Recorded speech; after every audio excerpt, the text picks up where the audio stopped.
Bueno, compramos esta licuadora porque no teníamos licuadora.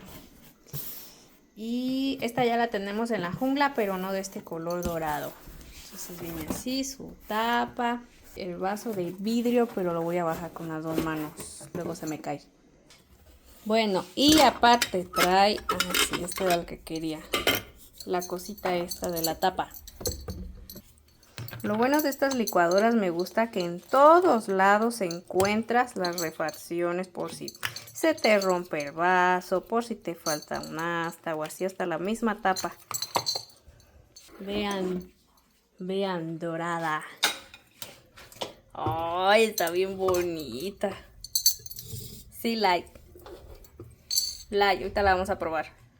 Ya la conecté y vamos a ver.